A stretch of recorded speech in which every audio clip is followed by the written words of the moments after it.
Ya listo. Creo que empezamos de una vez. Sí. Tenemos los 5 minutos. Bueno, primero buenas noches con todos, gracias por su asistencia. El día de hoy, a ver, déjame si prende mi cámara. Ahora sí, gracias. El día de hoy nos acompaña el alumno de la Universidad de USIL, Berly Gómez. Él está estudiando ahorita ingeniería mecatrónica y se encuentra en octavo ciclo y nos va a compartir algunos conocimientos bastante importantes con respecto a circuitos eléctricos. Berly, te doy el pase. Bien, gracias Adrián. Al final me conecto desde mi celular para que para prender mi cámara, porque ahorita estoy de mi laptop y la cámara está mal. Sí, No. disculpen por eso. Bueno, sí, como dice Adrián, soy estudiante de ingeniería mecatrónica. El día de hoy me pidieron que haga una charla sobre circuitos eléctricos o electrónicos, debido a que nosotros notamos que el primer curso de carrera como tal que se lleva, bueno, aparte de intro de ingeniería mecatrónica, es circuitos digitales. Y no había una base de electrónica y de electricidad más que la de física que teníamos en la USIL. Entonces, pero el tema físico quedaba muy teórico para lo que nosotros necesitábamos en circuitos digitales. Entonces, los que están llevando física, electricidad se lleven física 2, física 1, no estoy seguro, no me acuerdo, creo que física 2. Los que están llevando o han llevado física 2, les va a parecer más fácil el, la charla de hoy. Y los que no han llevado, no se preocupen porque yo no la voy a enfocar a temas tan teóricos. Quiero enfocarlo a la parte práctica. ¿Sí? Y ya cuando lleven física 2, se van a acordar de esta charla y van a poder relacionar todos los conceptos que les diría. Entonces, a ver, paso a compartir mi pantalla. Adrián, si en cualquier momento se me va la señal o no se me escucha, me escribes por WhatsApp, porfa. Y si no te contesto, me das una llamada para no estar hablando. Ok, listo, Listo. Berly, gracias. Ya, gracias, Adrián.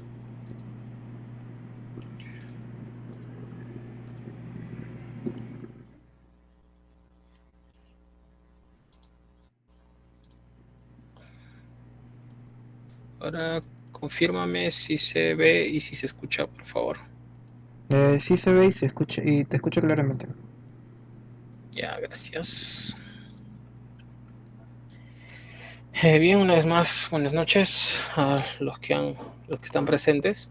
Gracias por asistir. Sé que hoy día es un poquito complicado porque muchos de ustedes van a salir, o muchos de ustedes han salido o, por el tema de Halloween y todo eso. Así que gracias por su asistencia. Vamos a tratar de hacerlo breve dentro del tiempo que está estipulado. No me voy a extender mucho para que eh, si tienen algo programado para después no los afecte. Entonces, bien, el día de hoy vamos a dar inicio al primer taller de circuitos eléctricos. Nos vamos a enfocar en todo lo que es electricidad básica. Ya saben, si tienen cualquier tipo de duda, me la hacen por el chat o prenden su micro sin problema, me pueden interrumpir en cualquier momento. Lo primero que tienen que saber para todo lo que es electricidad es la ley de Ohm. Eso se lo tienen que aprender de memoria siempre.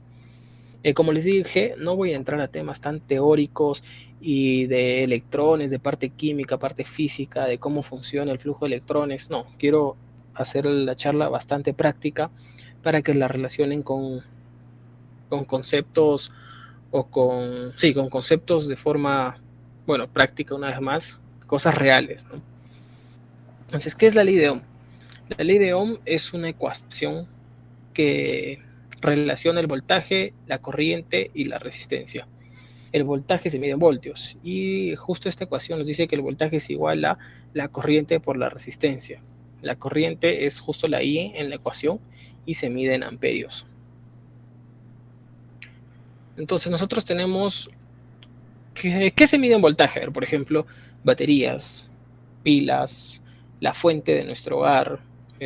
Por ejemplo, en nuestras casas son 120 voltios o 220 voltios. La de los carros 12 voltios. Las pilas de los controles 1.5 voltios. Hay hasta pilas de 1 voltio. Baterías de 9 voltios. Entonces todo eso se mide en voltaje. En este caso tenemos una pila, por ejemplo, una pila de 12 voltios. Claro que no existen así pilas de este tamaño tan pequeñas de 12 voltios, no son baterías un poquito más grandes, pero es una forma de presentarlas en la diapositiva. Ahora la imagen la saqué de un libro que toma en cuenta al voltaje y le pone E.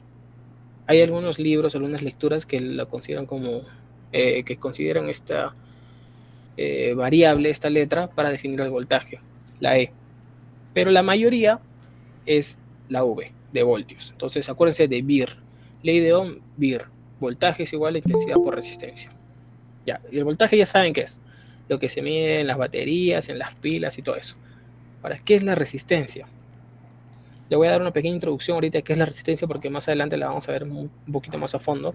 La resistencia es todo lo que se opone al flujo de corriente. De forma práctica, ¿qué se opone al flujo de corriente? Los focos, nuestros televisores, nuestra laptop, nuestra cocina, todo aparato electrónico tiene resistencia, es una resistencia, entonces se opone al flujo de corriente. ¿Y qué es la corriente? Es el flujo de electrones que pasa por este aparato, ¿me entienden? Por ejemplo, yo tengo una pila de 12 voltios y no la conecto a nada, o sea, no está conectada a nada, acá está cortado y acá también está cortado. Entonces no existe corriente. ¿Por qué? Porque no hay una resistencia. Entonces, si no hay resistencia y no hay corriente, entonces el voltaje se queda ahí tranquilo, ¿me entienden? No hay un flujo de electrones. Esa parte del flujo de electrones la van a ver, se ve más en la parte química y en la parte física, y cuando entren estos cursos. Entonces ya tienen esta ecuación. Voltaje es igual a intensidad por resistencia. Entonces, si yo, por ejemplo, jugando un poco con la ecuación, el voltaje es constante, ¿sí? Nosotros vamos a enfocarnos en la charla de hoy día en voltajes constantes, o sea, corriente directa, le dicen.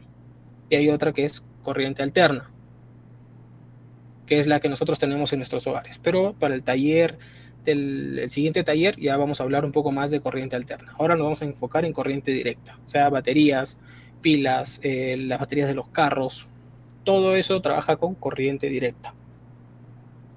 Entonces tenemos 12 voltios, el voltaje constante siempre va a ser 12 voltios, y nuestra resistencia es de, por ejemplo, 12 ohmios.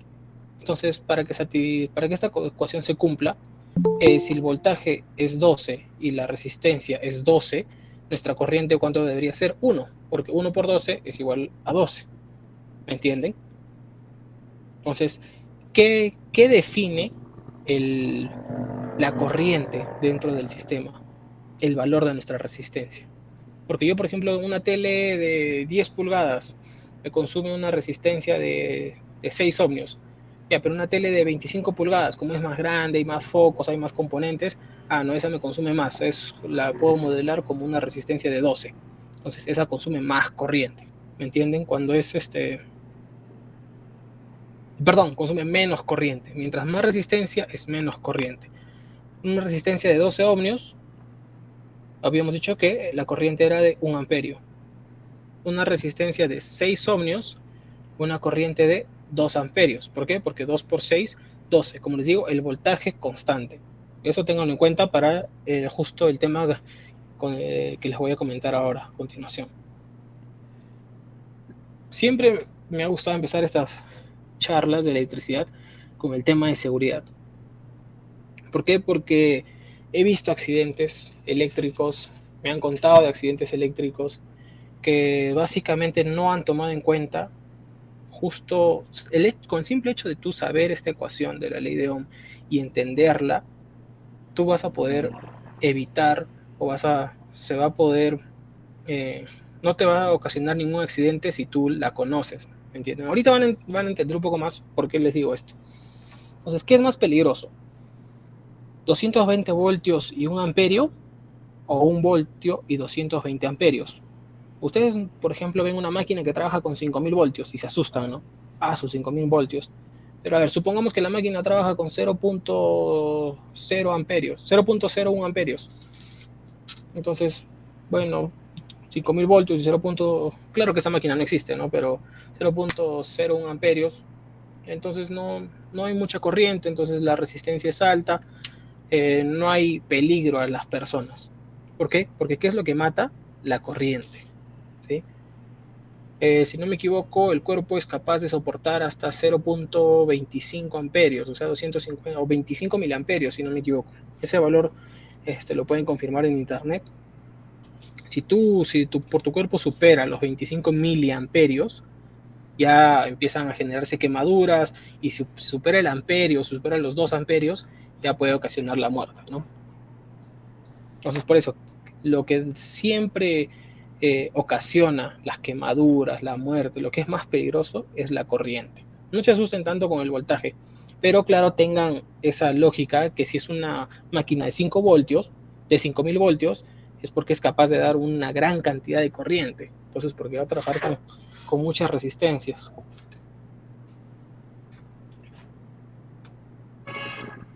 Ya, ahora espérame un toque.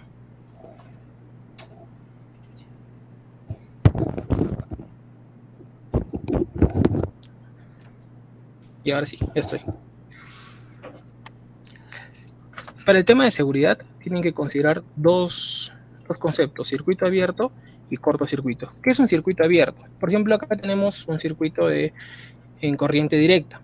El voltaje, supongamos que es 12 voltios, tenemos 3 resistencias y la corriente fluye, ¿no? Como tenemos este lazo rojo acá. La corriente fluye y alimenta las resistencias, ¿no? En este caso puede ser un foco, una tele, no sé,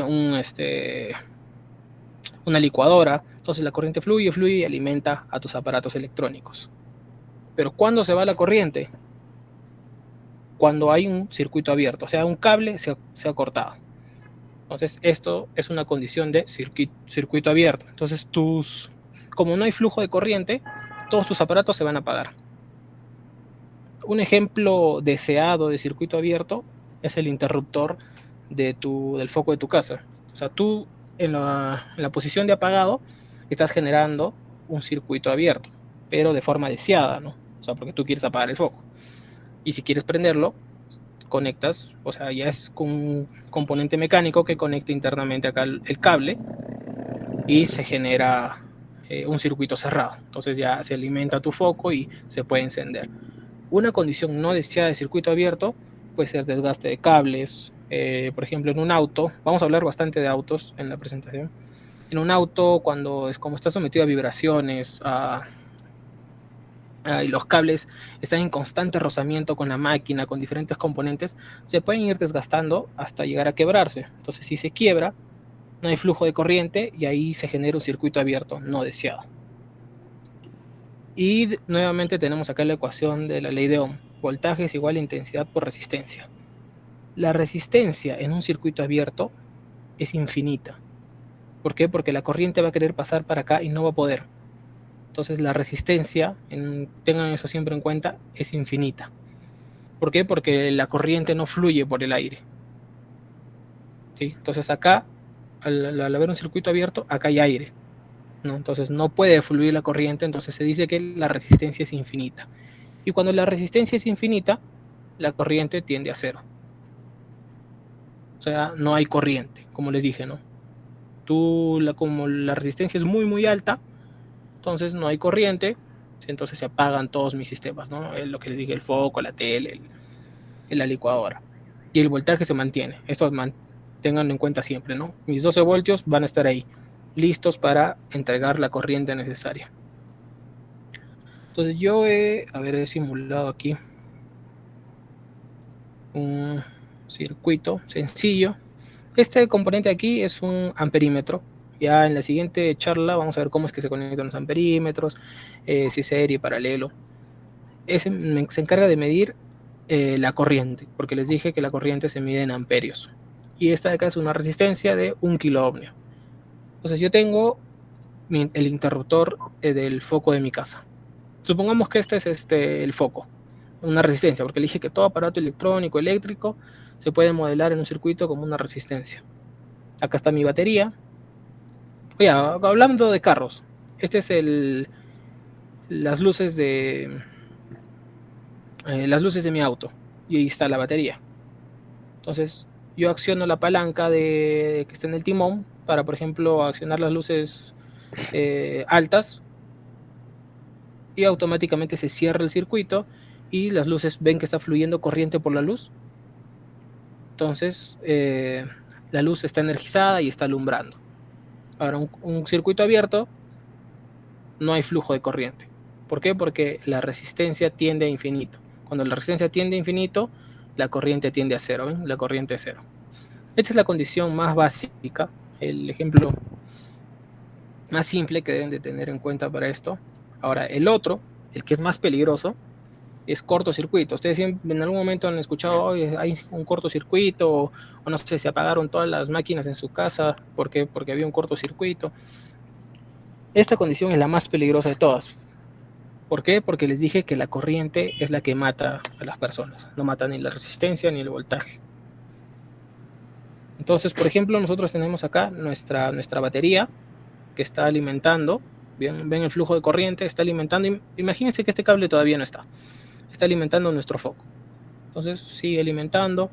Y a alguien se le ocurrió conectar un cable entre el negativo y el positivo.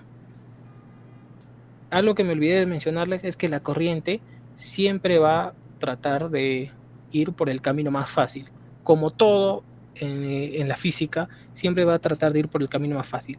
En la hidráulica, en neumática, en la mecánica, en componentes mecánicos, la energía siempre trata de ir por el camino más fácil. Entonces acá la corriente, como acá hay una resistencia que es mi foquito, va a decir, no quiero ir por ahí, me voy por acá. Entonces la corriente acá, como no hay resistencia, la resistencia es cero, y el voltaje se mantiene, tiene que mantenerse, no puede ser cero. Entonces no hay mucha lógica en la ecuación, ¿no? Si mi resistencia es cero y mi voltaje no es cero, pero si todo número por cero multiplicado por cero es cero. Entonces por eso esta condición es bastante peligrosa, porque ahí la corriente va a tender a infinito. Entonces, y si la corriente es muy muy alta, puede generar quemaduras en los cables, puede malograr componentes, y si hay una persona que está agarrando los cables o cerca de los cables, se puede quemar, puede electrocutarse y puede ocasionar la muerte, ¿no? Ahora tenemos igual la simulación del circuito. Supongamos que esta es la batería igual de nuestro auto, positivo arriba, negativo abajo, la batería del auto, y está conectada, ¿no? Supongamos que esta es solo una pequeña resistencia, la estamos modelando como todos los componentes del auto, ¿sí? Acá están las luces, las ventanas, todo aparato eléctrico. Entonces yo conecto, prendo mi carro y el flujo de corriente está alimentando todo, ¿no? Para que funcionen mis luces, mis espejos, mis ventanas, todo.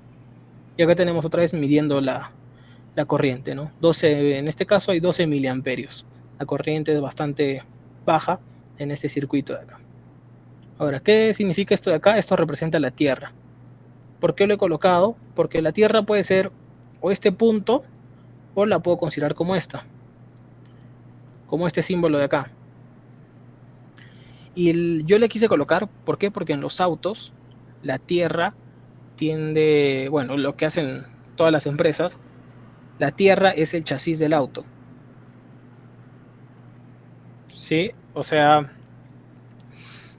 para ahorrarse cables en todas las conexiones a tierra, mandan todo el flujo de corriente por el chasis del auto. Y es algo que mucha gente no lo sabe. O sea, como es un conductor eléctrico el chasis, porque está hecho de un material que es capaz de conducir la corriente eléctrica, entonces dicen, mejor lo mando todo por ahí y me ahorro, y se ahorran en cables, ¿no? Todo lo que es tierra lo conectan por ahí. Entonces, y va de regreso a la batería. Supongamos que la patita de acá arriba es la mano derecha de una persona y la patita de acá abajo es la mano izquierda de una persona. Esta resistencia, yo he buscado en internet, y la resistencia de una persona es 2.5 ohmios, ¿sí? Es la resistencia promedio de una persona. Ahora, ¿qué pasa si yo, no sé, por curiosidad quiero agarro mi batería y agarro el borne positivo de mi batería y lo estoy agarrando? Solo el positivo. Miren, se dan cuenta, la corriente sigue alimentando todo, llega hasta acá, pero no va a pasar a ningún lado. Acá no hay flujo de corriente por el cuerpo. ¿Por qué? Porque mi mano izquierda no está tocando nada todavía. Entonces, en esta condición, no te pasa nada. Pero ahora, ¿qué pasa si yo, no sé, porque no sé o porque no sé usar las baterías o por curiosidad, agarro con la mano derecha mi borne positivo, un cable positivo, y agarro con la izquierda uno negativo? Se dan cuenta la cantidad de corriente que pasa por la persona, porque la resistencia de la persona es bastante baja, entonces la corriente es alta, 4.8 amperios, prácticamente ya estás muerto ahí. Entonces, si tú agarras el positivo y el negativo, toda la corriente va a fluir por tu cuerpo, porque les dije que la corriente siempre busca el camino más fácil. Entonces, la persona, al tener una resistencia baja, la corriente va a decir, mejor me voy todo por ahí. Y se dan cuenta que por la resistencia alta va muy poco. Y ahora, la condición del chasis del auto.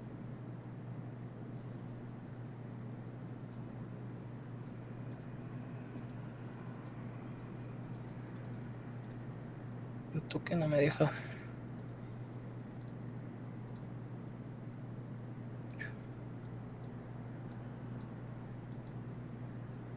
Ya. Yeah. Ahora, esa es en la condición en la que tú tocas el borne negativo de la batería, ya sea de una pila o de la batería del auto, si seguimos hablando de ese ejemplo, ¿no?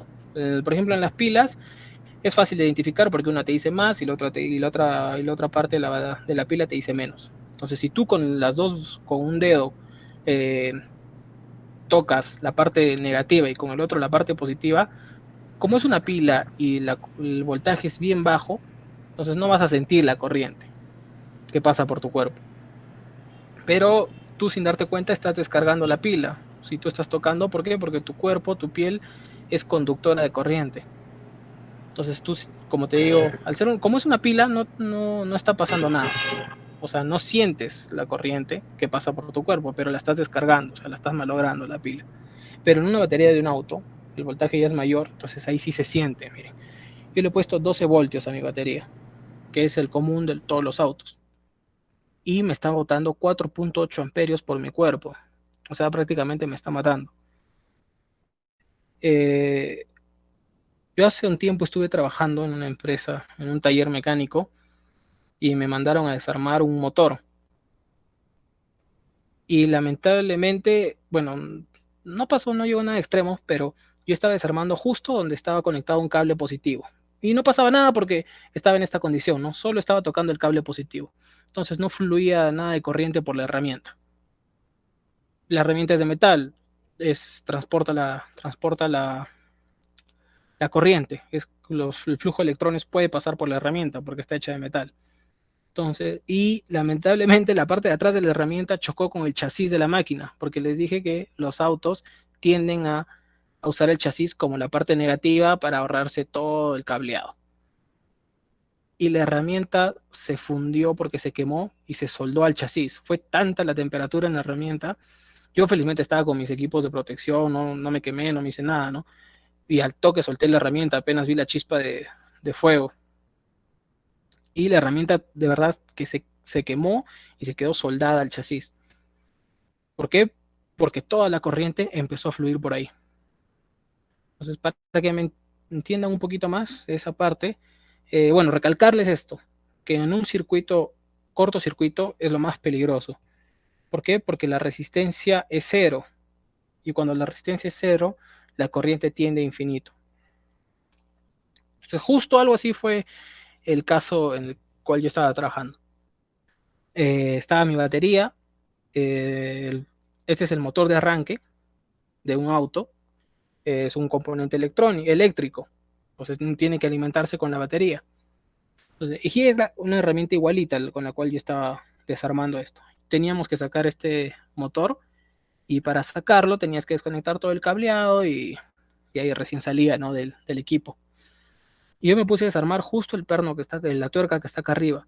Y se dan cuenta que el cable positivo está conectado ahí. Entonces yo al tocar solo positivo no pasaba nada, como les mostré en la simulación.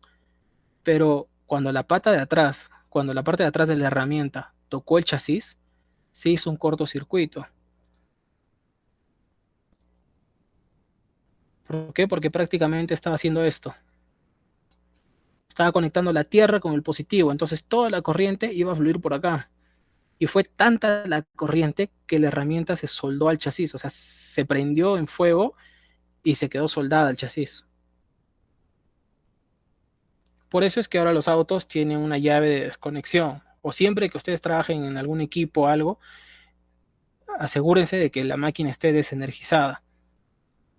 Normalmente ahora en los equipos grandes, en autos o camiones o equipos de minería, todos acá, en este cable de acá, tienen un switch de desconexión. O sea, tú desconectas esto y ya desalimentaste todo. Entonces ahí no hay forma que te pase nada. O lo tienen en el cable negativo. Desconectas esto y ya todo tu circuito está desenergizado y puedes trabajar sin problema.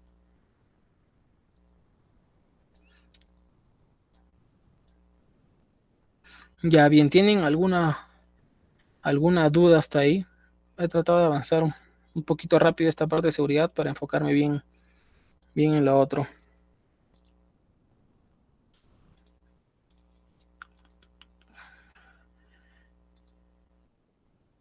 No hay nada, creo. Ya saben, si tienen alguna duda o algo no está claro, me interrumpen sin problema. Entonces ya como resumen de esta parte es tener en cuenta condiciones de circuito abierto. Circuito abierto, un cable que se cortó, un cable que se desgastó y se abrió, o un interruptor abierto, que es un interruptor simple para encender un foco, así. Esa es una condición de circuito abierto, para desenergizar todo mi sistema. Porque como no hay flujo de corriente, entonces todo está desenergizado. Y la otra condición es un cortocircuito. Cortocircuito cuando yo puenteo, así le dicen normalmente, puentear el positivo y el negativo. Acá hay un puente. Entonces toda la corriente va a querer fluir por aquí y va, como les digo, va a tender la corriente infinito, va a querer ser lo más alta para poder alcanzar el valor del voltaje porque la resistencia es cero. Entonces todo se empieza a quemar, empiezan a haber problemas, los componentes se queman. Si hay personas, como les digo, se pueden accidentar, pueden quemarse, pueden incluso llegar a morir.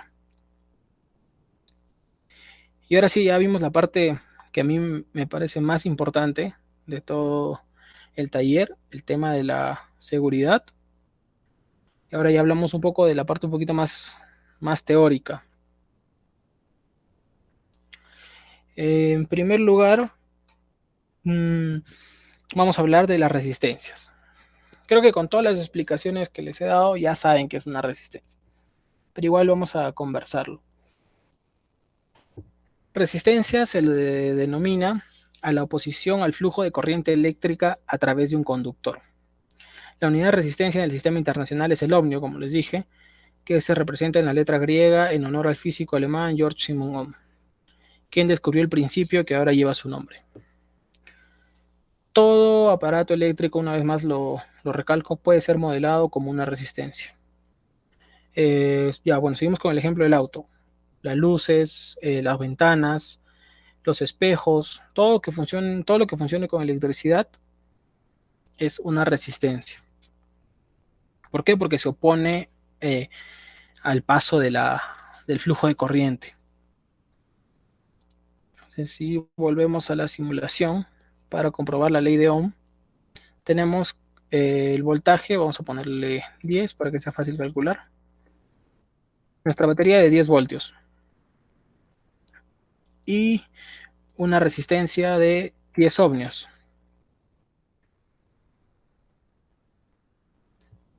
Nuestra corriente, ¿cuánto es? 1 amperio. Ahora, ¿qué pasa si yo ahora le quito los 10 ohmios y conecto unas luces más fuertes a mi auto que son de 100 ohmios. Se dan cuenta que ahora la corriente ha bajado a 0.1 amperio o 100 miliamperios. Entonces acá puedo comprobar que la ley de Ohm se cumple. Ahora, si yo tengo, no sé, un componente más grande, ya, en vez de un foco le voy a poner 4 focos y todos se pueden modelar como una resistencia de 10.000 volts, de 10.000 ohmios.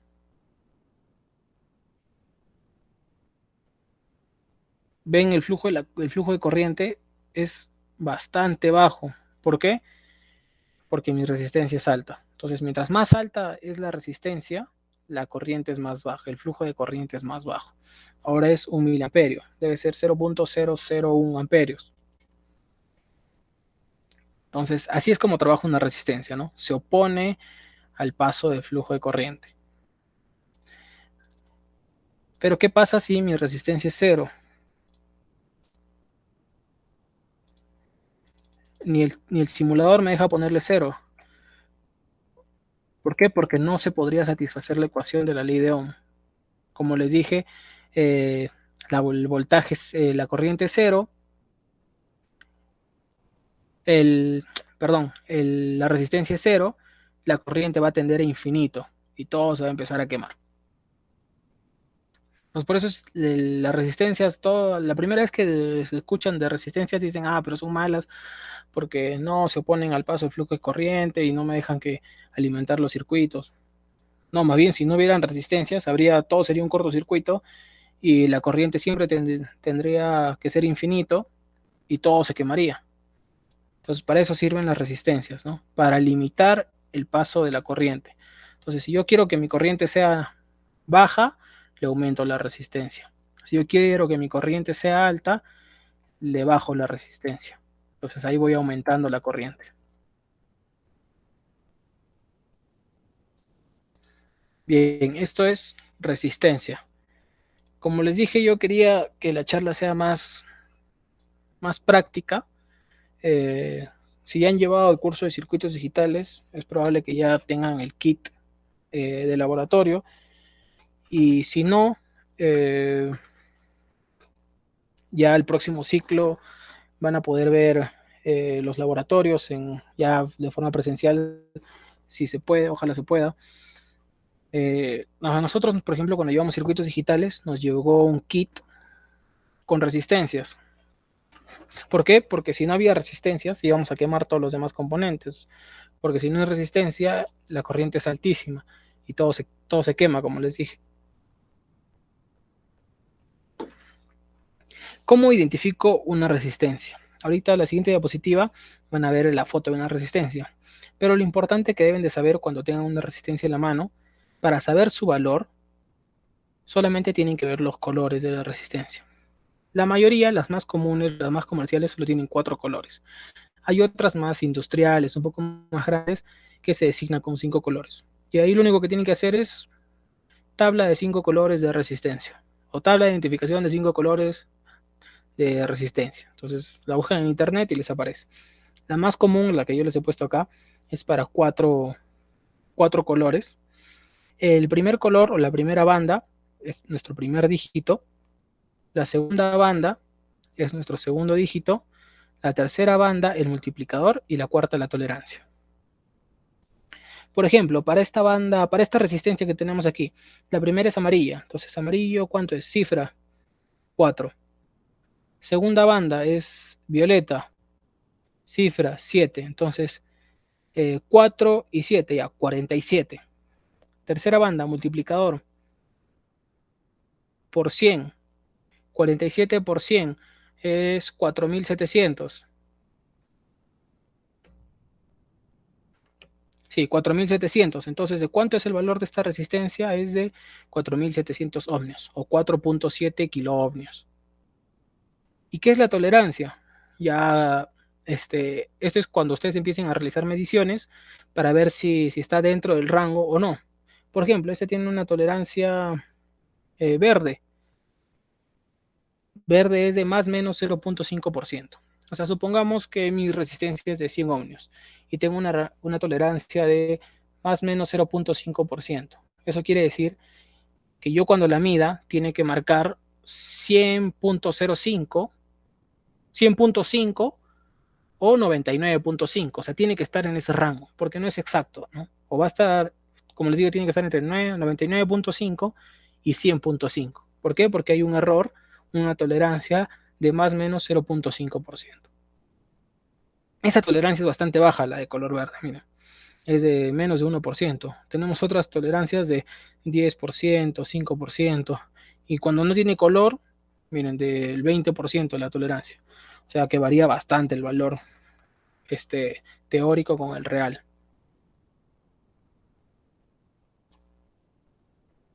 Estas son las resistencias de forma real, físicas. Son componentes súper pequeñitos. Estos cuando lo vean van a ser como gusanitos.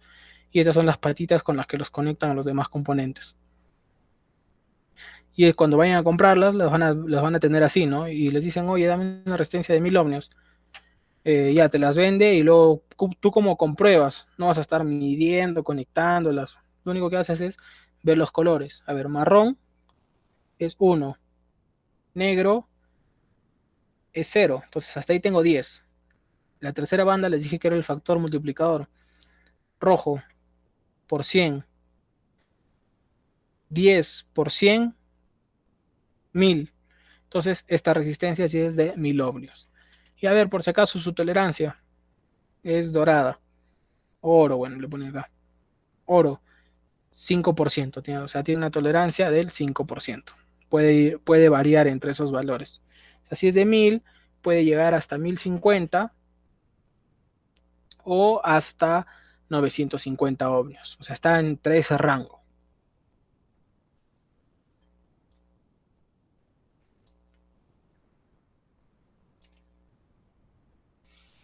Bueno, otro componente importante dentro de la electricidad básica de la electrónica son los capacitores.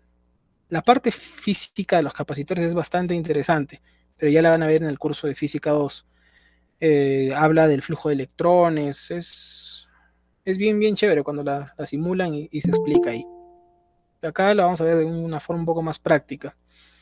¿Qué es un capacitor? También se le conoce como condensador, condensador o capacitor es lo mismo.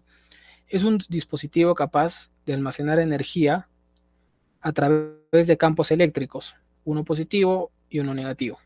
Este se clasifica dentro de los componentes pasivos, ya que no tiene la capacidad de amplificar o cortar el flujo eléctrico. Igual yo lo he simulado de una forma bastante sencilla, el capacitor. Lo chévere de esta aplicación es que te deja ver la onda del... Te deja tener un osciloscopio y puedes ir viendo el valor de voltaje, corriente en función del tiempo. Entonces les explico un poco el circuito. Acá tengo mi batería, mi interruptor de encendido, apagado, una resistencia. Este es un capacitor. Esta es la forma de un capacitor. No la confundan con la de la batería. La batería es una más corta que el otro. El capacitor son dos iguales. Y acá tenemos un foquito, un LED, que se va a encender ya cuando vean la condición. Y acá hay otro circuito que sale del capacitor. Una resistencia igual y otro foquito LED.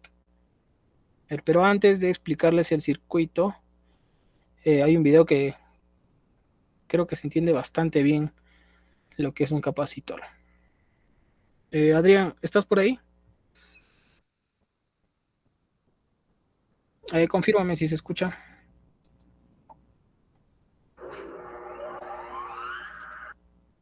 ¿Se escucha? Ya, excelente. Hola chicos, soy Raúl, de Mentalidad de Ingeniería. En este vídeo vamos a ver capacitores para aprender cómo funcionan. Recuerde que la electricidad es peligrosa y puede ser fatal. Debe estar calificado en capacitor para realizar traspasos en los términos. Una descarga eléctrica. Entonces, es un capacitor. Un capacitor, o también conocido como condensador, una carga eléctrica. Es un poco como una batería. no puede almacenar tanta energía, aunque cargar y descargar su energía muy rápido. Esto es muy útil y es por eso que la capacidad de la saca. Entonces, ¿cómo funciona un capacitor? Quiero que primero pienses en una tubería de agua con agua fluyendo a través de el agua continuará fluyendo hasta que cerremos la válvula. Entonces, puede fluir agua. Si después de la válvula dejamos que el agua fluya hacia un tanque, el tanque almacenará parte del agua, pero continuaremos haciendo que el agua fluya fuera de la tubería. Cuando cerremos la válvula, el agua dejará de verterse en el tanque. Así obtendremos un suministro constante de agua hasta que el tanque se vacíe. Entonces, usar un tanque de agua para almacenar agua y suavizar las interrupciones en el suministro. En los circuitos eléctricos, el capacitor actúa como el tanque de agua y almacena energía. Puede liberar esto para suavizar las interrupciones en el suministro. Si activamos y desactivamos un circuito simple muy rápidamente sin un capacitor, la luz parpadeará. Pero si conectamos un capacitor al circuito, entonces la luz permanecerá encendida durante las interrupciones, al menos durante un corto periodo de tiempo, porque el capacitor ahora está descargando y alimentando el circuito. Dentro de un capacitor básico tenemos dos placas metálicas conductoras que generalmente están hechas de aluminio. Estos estarán separados por un material aislante dieléctrico como la cerámica. Dieléctrico significa que el material se polarizará cuando esté en contacto con un campo eléctrico. Veremos qué significa eso en breve. Un lado del capacitor está conectado al positivo del circuito y el otro lado está conectado al negativo. Por un lado del capacitor puede ver una franja y un símbolo. Esto indicará que este es el negativo. Además, la fase negativa será más corta. Si conectamos un capacitor a una batería, el voltaje empujará los electrones desde el terminal negativo hacia el capacitor. Los electrones se acumularán en una placa del capacitor, mientras que la otra placa liberará alguna energía. Sin embargo, los electrones no pueden pasar a través del capacitor debido al material aislante. Finalmente, el capacitor tiene el mismo voltaje que la batería y no fluirá más electrones. Ahora hay una acumulación de electrones en un lado. Esto significa que hemos almacenado energía y podemos liberarla cuando sea necesario. Debido a que hay más electrones en un lado en comparación con el otro y los electrones están cargados negativamente, esto significa que tenemos un lado que es negativo y un lado que es positivo, por lo que hay una diferencia potencial, una diferencia de voltaje entre los dos. Podemos medir esto con un multímetro. El voltaje es como la presión. Cuando medimos el voltaje, medimos la diferencia o la diferencia de potencial entre dos puntos. Si imagina una tubería de agua a presión, podemos ver la presión con un manómetro. El manómetro también compara dos puntos diferentes. La presión dentro de la tubería en comparación con el punto de los dos. Podemos medir esto con un multímetro.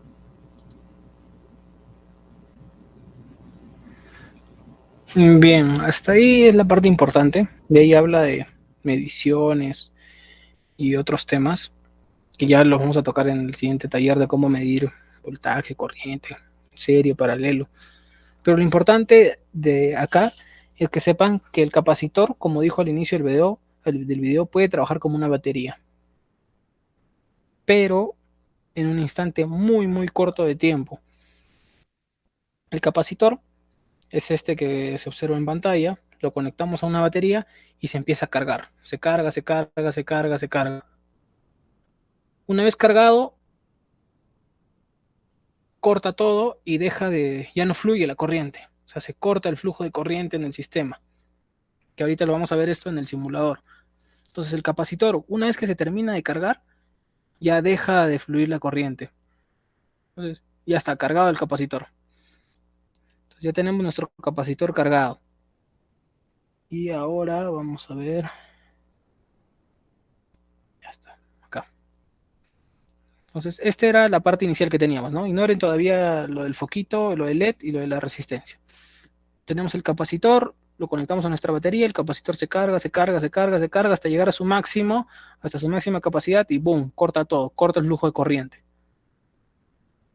Entonces, como ya cortó el flujo de corriente, a mí no me interesa lo que pase en esta parte de acá, en esta malla, se le dice, y yo saco, pues, ¿no? Desconecto mi interruptor, desconecto el cableado del capacitor, porque igual ya no está fluyendo la corriente. Entonces, cuando está desconectado y el capacitor está solo, ignoren todavía, como les digo, la parte de acá, el capacitor está cargado. Y ahora, ¿qué pasa si yo conecto mi resistencia y mi LED? Mi LED siempre va de la mano de una resistencia. ¿Por qué? Porque la resistencia se encarga de limitar el flujo de corriente. Y como limita el flujo de corriente, mi LED no se quema. Ya, entonces conecto el LED y la resistencia a mi capacitor. Y se dan cuenta que acá el LED sigue prendido cuando está desconectado de la batería. ¿Por qué? Porque el capacitor ha logrado almacenar energía y la está liberando al LED. Pero esto es instantáneo, ¿ah? No se, prácticamente no se puede ni observar. O sea, lo prende al toque y boom, se apagó. Es, es bastante rápido. Ahora, una aplicación del capacitor, como les dijo, era para cuando no teníamos el voltaje muy estable, o cuando las conexiones, no sé, por ejemplo, son antiguas, o hay la posibilidad de que haya falso contacto entre los conectores. Un falso contacto que podría generar como que si un interruptor estuviera prendiendo, apagando, prendiendo, apagando, prendiendo, apagando. Entonces los componentes de nuestra casa van a estar apagándose, prendiéndose, apagándose, prendiéndose. Pero como es tan rápido, nosotros no los podemos ver. Pero se malogran, pues, ¿no? Una tele, por ejemplo, apagar, prender, así sea, tú presiones el botón de apagado o la desenchufes por no sé, por menos de un segundo, por medio segundo, igual la tele ya se apagó. Y volver a encender, ¿no? Volver a conectarla. Y así es como se malogran los componentes. Pero eso se da, por ejemplo, en edificios. Es una aplicación, como hay tanto cableado, los edificios grandes tienen un banco de capacitores, o un banco de condensadores, también les dicen. Como les dije, es lo mismo, capacitor, condensador. ¿Para qué? Para evitar estos problemas. Como hay tantos conectores, la posibilidad de falla es mayor, que se suelten, que por ahí hay algún problema. Entonces, si hay este juego de interruptor, que prende, apaga, mis componentes se van a malograr.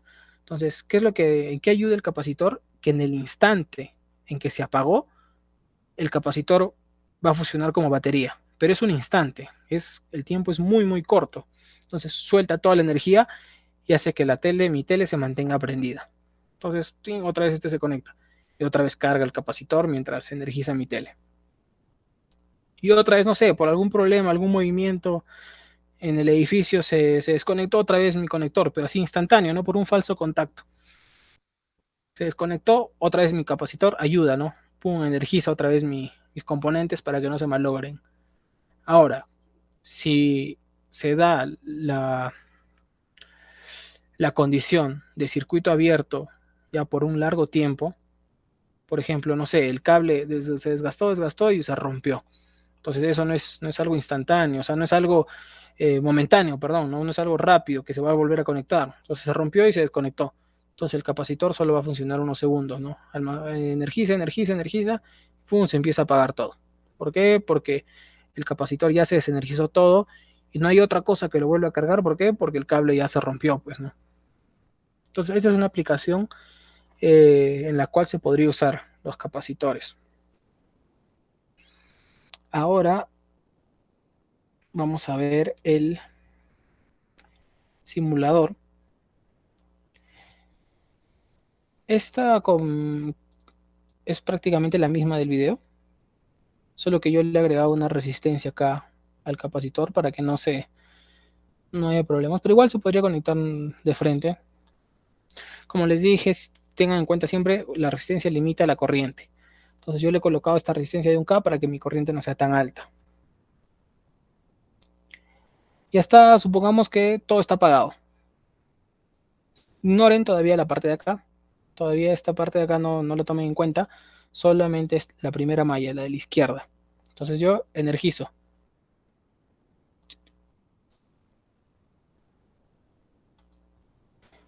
¿Se acuerdan que les dije que el capacitor se empezaba a energizar? Perdón, a cargar. Y una vez cargado, cortaba todo y y cortaba el flujo de corriente en el sistema. Acá en la gráfica tenemos de verde el voltaje. El voltaje en mi capacitor primero es 0. ¿Por qué? Porque no está cargado. Y con el tiempo se empieza a cargar hasta llegar a los 12 voltios. Ya un poquito más adelante se estabiliza. ¿Cuál es el voltaje máximo con el que se carga el capacitor? El de la fuente. Mi fuente es de 12 voltios. Ahora, eso lo tienen que ver en la hoja de especificaciones del capacitor, ¿no? Si es un capacitor de 12 voltios, entonces sí, lo puedo usar acá. Si es uno de 24, no va a trabajar bien. Eso es para una fuente mayor. Ya como les decía, ¿no? En función del tiempo, esta es esta gráfica. El capacitor se empieza a cargar hasta estabilizarse en los 12 voltios. Si se dan cuenta acá la gráfica es bien corta, miren. Empieza en 0 milisegundos, luego llega a 10 milisegundos, no llega ni al segundo, ¿ven? Está por acá en 60 milisegundos. O sea, es bastante rápido esto. O sea, el capacitor se carga rápido. Y como les dije, se va a estabilizar en un valor de 12 voltios que está un poco más adelante en la gráfica. Ahora, lo de amarillo es la corriente. En primer lugar, la corriente es la máxima. Para este circuito es 10 miliamperios, 10 punto tantos. 10, por ahí está, 10 miliamperios. Entonces, como les dije, la corriente es máxima al inicio. ¿Por qué? Porque mi capacitor está descargado. Pero luego el capacitor se empieza a cargar y la corriente empieza a caer hasta llegar a cero. ¿Ven? Y un poquito más adelante igual se estabiliza en cero. Y ahorita ya está en 39 microamperios. Es casi nada. Tengan en cuenta esto para los capacitores. En función del tiempo, cuando se carga, el voltaje crece hasta estabilizarse. Y la corriente cae hasta llegar a cero. Así es como trabaja un capacitor. Entonces yo lo energizo, se carga, una vez cargado, corta todo y ya no hay flujo de corriente. Por ejemplo, acá está en la condición de que ya llegó a cero, ya cortó todo. Entonces mi foquito de acá, esto es un foquito, un LED, mi foquito se apagó. ¿Por qué? Porque no hay flujo de corriente. Pero si yo lo reseteo, van a ver en un instante que, ven, el LED todavía está prendido. Está en rojo. ¿Por qué? Porque todavía tengo un poco de corriente en el sistema. Si yo le doy ahí, acá el LED está más encendido. ¿Por qué? Porque la corriente todavía es capaz de energizar a mi LED, de encenderlo. Está en 6 miliamperios, debe ser. Sí, 6 miliamperios.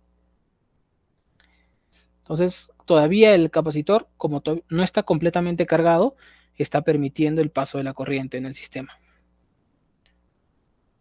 Una vez cargado, se empieza a apagar y cortó todo. Ya no deja que la corriente pase. Así es como funciona un capacitor. Y ahora yo ya no quiero, como ya no hay corriente, desconecto mi batería, la saco. Pero el capacitor está ahí en el sistema. Está cargado. Ahora tampoco es que lo puedan dejar, no sé, años ahí el capacitor y no se va a descargar, ¿no? Con el tiempo se va, si no lo conectas a nada, el capacitor se va descargando poco a poco. Y ahora mi capacitor va a trabajar como una batería. ¿Por qué? Porque está cargado con 12 voltios. Y yo lo conecto a mi batería, por ejemplo. Vamos a correr el sistema. Entonces acá sigue, se está estabilizado ahí el voltaje. No lo dejé hasta que llegue hasta los 12 porque le saqué la batería. Pero si yo lo hubiera dejado, hubiera llegado acá hasta los 12 voltios. Y acá la corriente, ven, sigue bajando, va a llegar a cero. ¿Por qué? Porque el capacitor no está permitiendo el paso de la corriente. Y ahora yo quiero usar mi capacitor como una batería. ¿Por qué? Porque sé que está cargado. Ahorita está, por ejemplo, con 10.8 voltios. Entonces, tranquilamente yo puedo energizar un foquito LED con 10.8 voltios. Entonces, conecto mi LED. Y en este instante es instantáneo, ¿se dan cuenta? O sea, demora más en descargarse que lo que demora en cargarse. Descargó al toque. Ya llegó, ya está llegando a los 0 voltios. Y mi LED lo prendió por un instante, pero como les dije, esto es instantáneo y ya lo apagó. O sea, solamente lo podemos aplicar para casos de que, por ejemplo, ¿ven? Estoy tratando de simular que un contacto está, no sé, está haciendo falso contacto un conector y está apagando, prendiendo. Entonces el capacitor Se carga, se descarga, se carga, se descarga. Para evitar que mi foquito de la derecha se apague, ¿ven? No llega a apagarse totalmente. Entonces, así es como trabaja un capacitor. Ahora, tiene más aplicaciones, no es la única. Puede trabajar como en un circuito rectificador de voltaje, que eso ya lo vamos a ver cuando toquemos el tema de corriente alterna, corriente continua, porque, a ver, introduciendo un poco para ese tema, la corriente que llega a nuestras casas, el voltaje es alterno, ¿sí? No es continuo como el de una batería. Pero, ¿con qué se energizan nuestros celulares? ¿Con qué se energiza la laptop? Los aparatos electrónicos se energizan con corriente continua, con corriente directa, es lo mismo, continua, directa. Entonces ahí hay un circuito, se les dice circuito rectificador, que trabaja con diodos, que también vamos a ver qué son diodos en el próximo taller. Se le pone un diodo y un capacitor que se encarga de rectificar la onda. Entonces, esta es la aplicación más importante del capacitor, aparte de la que les he mencionado ahorita, ¿no? Y de esta forma se rectifica la onda y se tiene una onda directa, de corriente directa, pasamos a corriente, perdón, de corriente alterna, pasamos a corriente directa para poder energizar nuestro celular, nuestra laptop, todo. ¿Y dónde está ese circuito? No está en nuestras casas o en un tablero de control. En el cubito de nuestro celular, ahí, si alguno tiene un cubito por ahí, lo desarma y estoy 100% seguro que hay un capacitor adentro. Igualito al que hemos visto en el video, al de la foto de acá, al de acá atrás. ¿Por qué? Porque sirve para rectificar la onda. Que ya ese tema lo vamos a ver, como les digo, cuando veamos corriente alterna, corriente continua. Ahorita nos estamos enfocados solo en corriente continua, baterías, pilas, para que sea un poco más sencillo esta introducción. Bien, hasta ahí hemos terminado con capacitores. Ya saben, si tienen alguna duda me interrumpen, vuelvo a revisar si hay algo en el chat. No hay nada. Ya está.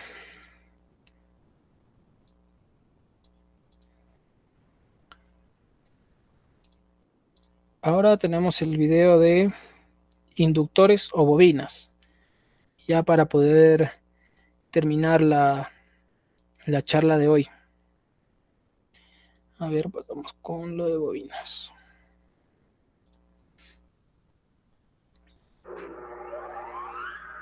Hola chicos, soy Raúl, este vídeo vamos a ver los inductores para aprender cómo funcionan, cómo los usamos y por qué son importantes.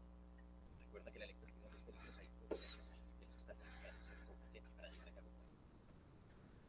¿Qué es un inductor? Un inductor es un componente de un circuito eléctrico. Está casi. Adrián, ¿no se escucha bien?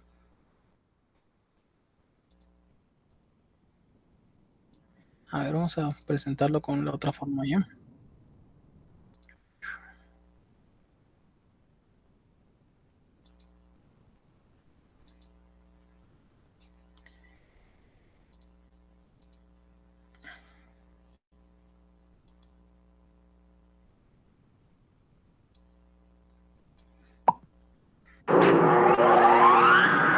Hola chicos, soy Raúl de mentalidadingeniería.com. En este vídeo vamos a ver los inductores para aprender cómo funciona.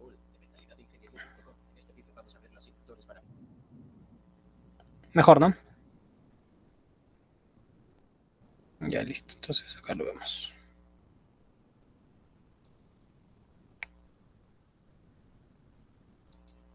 Dónde los usamos y por qué son importantes. Recuerda que la electricidad es peligrosa y puede ser fatal. Debes estar cualificado y ser competente para llevar a cabo cualquier trabajo eléctrico. Entonces, ¿qué es un inductor? Un inductor es un componente de un circuito eléctrico que almacena energía en un campo magnético. Puede leer esta casi instantáneamente y veremos cómo lo hace más adelante en el vídeo. Ser capaz de almacenar y liberar rápidamente la energía es una característica muy importante y por eso los usamos en todo tipo de circuitos. En nuestro vídeo anterior vimos cómo funcionan los capacitores. Si no lo has visto, he dejado un enlace abajo en la descripción del vídeo. Así que, ¿cómo funciona un inductor? Quiero que primero pienses en agua que fluye por algunas tuberías. Hay una bomba que empuja esta agua que es equivalente a nuestra batería. La tubería se divide en dos ramas. Las tuberías son el equivalente a nuestros cables. Una rama tiene un tubo con un reductor en él. Esa reducción hace que sea un poco difícil para el agua fluir a través de ella, por lo que es equivalente a la resistencia en un circuito eléctrico. La otra rama tiene una rueda de agua incorporada. La rueda de agua puede girar y el agua que fluye a través de ella hará que gire. La rueda es muy pesada, por lo que toma un tiempo para alcanzar la velocidad y el agua tiene que seguir empujando contra ella para que se mueva. Esto es equivalente a nuestro inductor. Cuando iniciamos la bomba por primera vez, el agua va a fluir y quiere volver a la bomba, ya que se trata de un circuito cerrado, al igual que cuando los electrones salen de la batería, fluyen para intentar volver al otro lado de la batería. A propósito, en estas animaciones utilizo el flujo de electrones que va de negativo a positivo, pero puede que estés acostumbrado a ver el flujo convencional que va de positivo a negativo. Solo ten en cuenta los dos y cuál es el que estamos usando. A medida que el agua fluye, llega a las ramificaciones y tiene que decidir qué camino tomar. El agua empuja contra la rueda, pero la rueda va a tardar un tiempo en moverse y por lo tanto está añadiendo la resistencia a la tubería, haciendo muy difícil que el agua fluya por este camino. Por lo tanto, el agua en cambio tomará el camino del reductor porque puede fluir directamente a través de él y volver a la bomba mucho más fácilmente. A medida que el agua siga empujando, la rueda comenzará a girar cada vez más rápido hasta que alcance su máxima velocidad. Ahora, la rueda no proporciona casi ninguna resistencia, por lo que el agua puede fluir por este camino mucho más fácilmente que el camino del reductor. El agua prácticamente dejará de fluir a través del reductor y todo fluirá a través de la rueda de agua. Cuando apaguemos la bomba, no entrará más agua en el sistema, pero la rueda de agua va tan rápido que no puede detenerse. Tiene inercia. A medida que siga girando, empujará el agua y actuará como una bomba. El agua fluirá alrededor del circuito y volverá sobre sí misma hasta que la resistencia de los tubos y el reductor frene el agua lo suficiente como para que la rueda deje de girar. Por lo tanto, podemos encender y apagar la bomba y la rueda de agua mantendrá el agua en movimiento por un corto tiempo durante las interrupciones. Tenemos un escenario muy similar cuando conectamos un inductor en paralelo con una carga resistiva como una lámpara. Este es el mismo circuito que acabamos de ver, pero está más claramente cableado. Cuando alimentamos el circuito, los electrones van a fluir primero a través de la lámpara y la alimentamos. Muy poca corriente fluirá a través del inductor porque su resistencia al principio es demasiado grande. La resistencia se reducirá y permitirá que fluya más corriente. Eventualmente, el inductor no proporciona casi ninguna resistencia, así que los electrones preferirán tomar este camino de regreso a la fuente de poder y la lámpara se apagará. Cuando desconectamos la fuente de poder, el inductor continuará empujando los electrones al circuito y a través de la lámpara hasta que la resistencia disipe la energía. Entonces, ¿qué está pasando en el inductor para que se comporte así?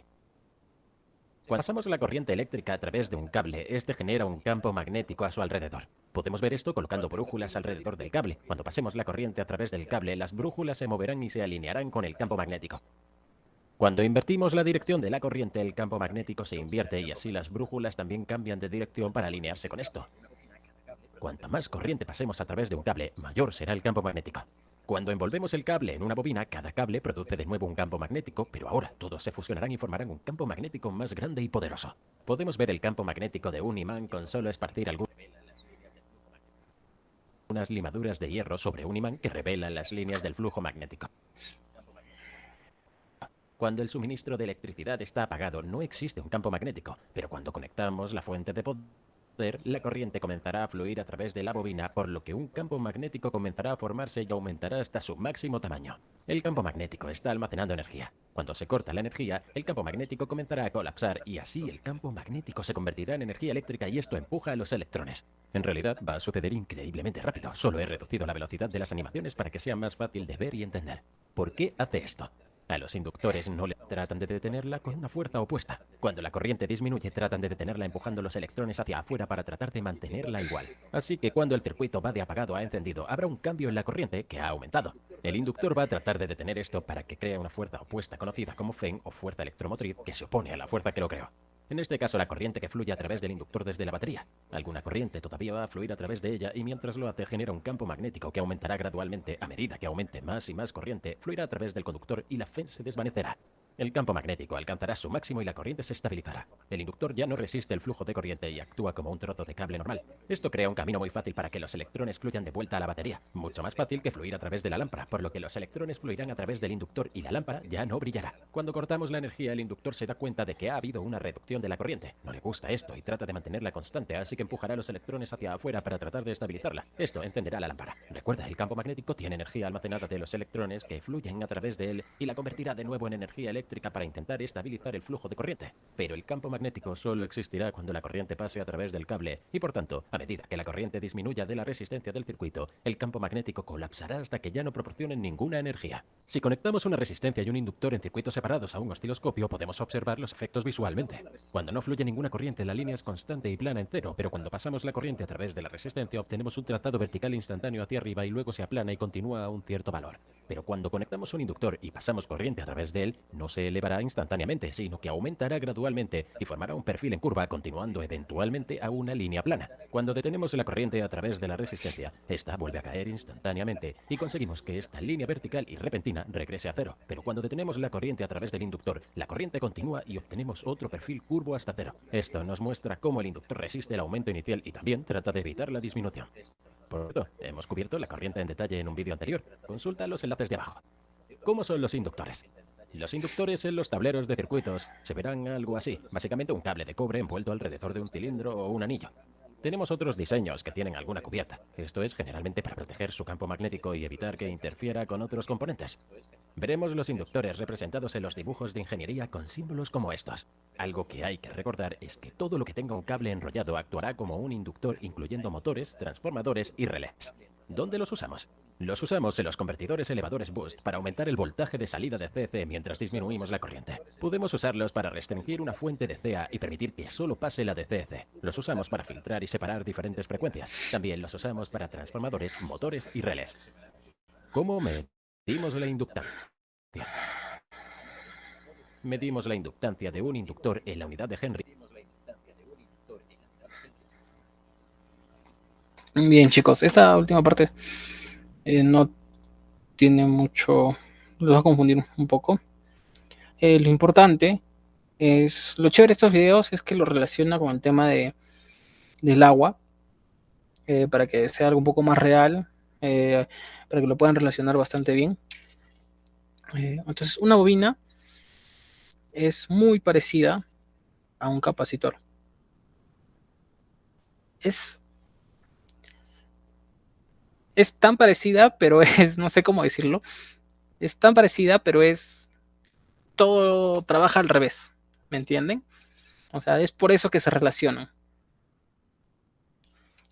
Ahorita van a ver la gráfica de una bobina y es contraria a la de un capacitor. Pero se puede aplicar de la misma forma que un capacitor, como han visto, ¿no? Es capaz de almacenar. Pero ahora se almacena en forma de campo magnético. Entonces, y un capacitor almacena campos eléctricos. Esa es la principal diferencia. Capacitor, campos eléctricos. Bobina o inductor almacena campo magnético. Ya, como les dije, cuando vean un poco más de química, bueno, no, esta parte no es química, en física 2, ahí van a ver la diferencia, ¿no? Un campo magnético, un campo eléctrico, electrones y todo eso. Entonces, ya para culminar, la bobina es un componente pasivo hecho de un alambre aislado que por su forma almacena energía en forma de campo magnético mediante la autoinducción. El inductor, diferente del condensador o capacitor, que almacena energía en forma de campo eléctrico. Justo lo que les acabo de decir. Almacena energía en forma de campo magnético. Todo cable por el que circula una corriente tiene a su alrededor un campo magnético, siendo el sentido de flujo del campo magnético el que se establece la ley de la mano derecha. Igual esta ley la van a ver en física 2. Al estar el inductor hecho de espiras de cable, el campo magnético circula por el centro del mismo y cierra su camino por su parte exterior. Entonces acá tenemos en la parte de atrás la imagen de una bobina o en un inductor, ¿no?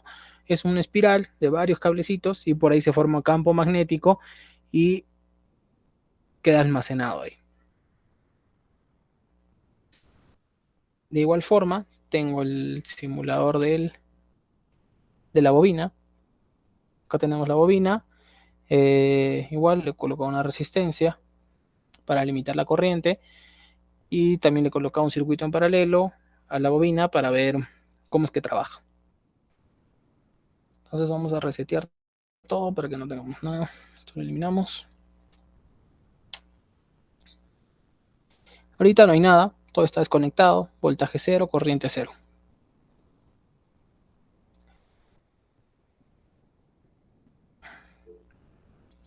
Uy, perdón, no tienes razón. Como había compartido de la otra forma.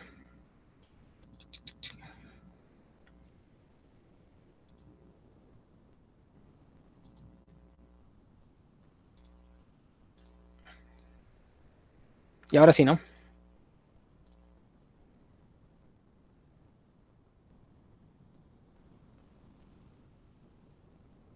Ya, excelente.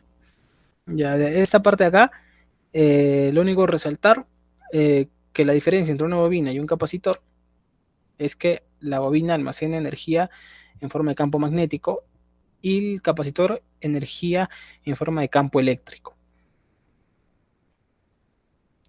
Esta es una bobina, un rollado de cables, un bobinado de cables le dicen. Y aquí internamente se genera un campo magnético que queda almacenado.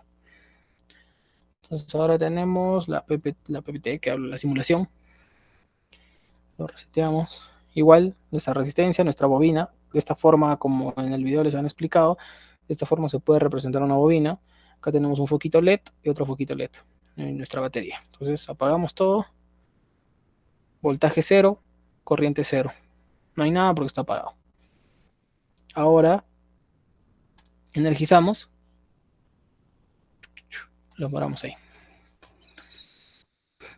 La bobina, su característica es que se opone a los cambios de corriente. Por eso quería resaltarles que al comienzo la corriente estaba en 0. Entonces la bobina no quería, al comienzo, no quiere que pase la corriente, pero al final se ve obligada a permitir el paso de esta. A diferencia de un capacitor, que es al revés. Al comienzo pasa toda la corriente, pero una vez cargado, corta el flujo de corriente. En cambio, la bobina, como les dije, en el instante inicial donde se hace el cambio, donde se prende, no quiere que pase la corriente. Por eso es que nuestra gráfica de corriente ahora es al revés. ¿Se acuerdan que el capacitor empezaba arriba y terminaba en 0 amperios?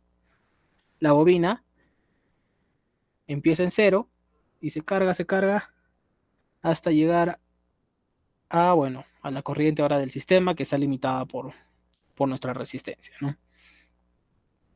Sube y ya, se queda ahí establecida la corriente. Pero el voltaje cae. Empezó en 1.5 voltios, empezó a caer, hasta llegar a 0, ¿no? Un poco más allá se va a quedar. Ahorita ya miren, está en 5 picovoltios, 0 picovoltios, que es 0 prácticamente. Ahorita ya se va a establecer en 0. Entonces, ahí el voltaje en la bobina es 0.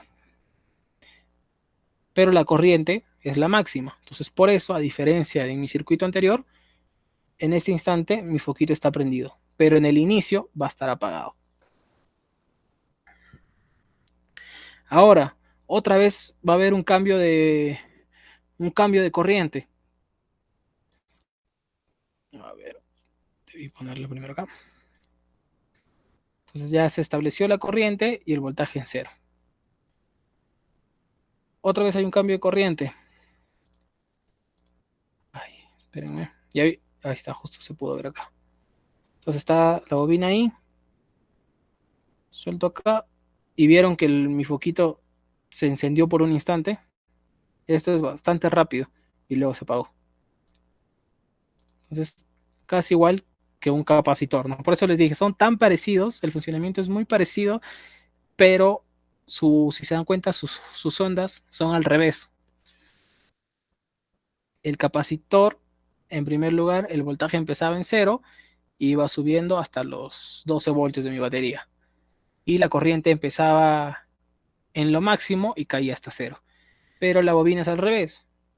La corriente empieza en 0 y aumenta hasta lo máximo, mientras que el voltaje está en lo máximo y cae hasta cero.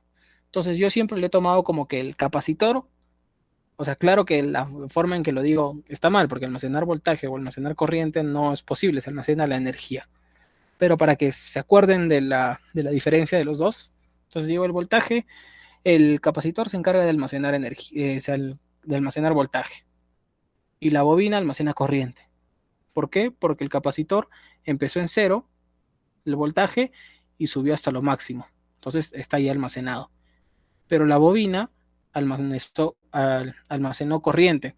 Empezó en cero y la corriente aumentó a lo máximo. Entonces siempre tienen que ver la diferencia entre voltaje y corriente, que muchos no la saben, ¿no? Y muchos, volvemos al inicio del taller, donde decía, ¿qué mata a una persona? ¿Qué es peor? ¿Voltaje, un alto voltaje o una alta corriente? Muchos se asustan, ¿no? Con altos voltajes, que tiene mucho sentido, porque si es una fuente de un voltaje alto, significa que puede dar corriente, una alta corriente. Pero en realidad lo que hace daño es la corriente, o sea, lo que te mata es la corriente. Entonces tienen que saber diferenciar voltaje, corriente. Y ahora, ¿qué limita la corriente? La resistencia. ¿Ya? Entonces ya recapitulamos un poco más lo que hemos discutido en todo el taller. No se olviden del tema de seguridad, cortocircuito, circuito abierto, sobre todo en las partes de cortocircuito, para que eviten accidentes cuando estén manipulando equipos. Siempre asegúrense de que el equipo esté desenergizado. Ahora, me acabo de acordar que lo que me pasó a mí, yo sí desenergicé el equipo porque sabía el procedimiento. Desactivé la llave, pero como era un taller mecánico así medio no tan bueno que digamos, alguien para que funcione un motorcito eléctrico de una ventana, dijo, lo conecto de frente y me salteo el interruptor de general, de apagado. Entonces, el interruptor lo había puenteado y nunca, cuando yo apagué, bajé el interruptor de desenergización de la máquina, nunca, mi error fue no cerciorarme que de verdad funcione ese interruptor, ¿no? O sea, medir con mis instrumentos de que no haya voltaje, de que mis equipos estén desenergizados. Entonces yo me confié en lo del interruptor, lo bajé, bueno, no lo bajé, en este caso es una llave, la giré y yo no sabía, porque no era mi primer mes trabajando ahí, fueron prácticas de verano, y que alguien antes, meses atrás, había puenteado todo eso para energizar un motorcito en la ventana. Entonces se prendió todo, la herramienta se malogró, felizmente ningún componente se quemó, pero para sacar la herramienta de ahí tuvieron que cortarla con un esmeril, fue todo un problema. Entonces por eso, como les digo, ya para culminar lo último, tengan en cuenta bastante eso de la seguridad para trabajar. Ahora, como han visto, por ejemplo, el capacitor. Yo desenergicé mi sistema, pero el capacitor quedó cargado. Quedó cargado con 12 voltios, o sea, es capaz de entregar corriente. Entonces yo estoy desenergizado, pero hay un capacitor ahí. Igual me pongo a manipular, a desarmar todo y no sé, cierro todo, igual me pasa corriente. Entonces tienen que asegurarse siempre de que todo su circuito esté desenergizado. Seguir los procedimientos de mantenimiento, los procedimientos para montar, desmontar componentes. Y cuando trabajen en laboratorios, igual, ¿no? De hecho, siempre va a estar el docente que los apoye para la hora de realizar mediciones o asegurarse que los circuitos estén apagados. Cuando inicien, van a iniciar con corriente continua y con voltaje directo y voltajes bastante bajos, ¿no? De pilas de 1.5 voltios, 1 voltio, para prender foquitos LEDs. Entonces, ese voltaje no les va a hacer daño, porque siempre, al comienzo, siempre hay errores. Siempre te equivocas, siempre te olvidas de apagar, quemas componentes. Entonces, por eso es que se empieza de ahí, ¿no? Con voltajes bajos y ya se va subiendo, luego pasa a corriente alterna, a ver componentes más grandes. y así. Entonces, chicos, creo que eso ya es todo. Ya justo hemos terminado 5 minutos antes. Gracias por asistir. Espero me hayan entendido. Ah, por ahí veo nombres conocidos. Wesley, Piero. Bien, chicos, gracias por entrar. Espero de verdad que les haya quedado claro. Igual cualquier cosa me escriben y no se olviden de inscribirse al próximo taller. Ya Adrián les estará pasando la fecha y todo.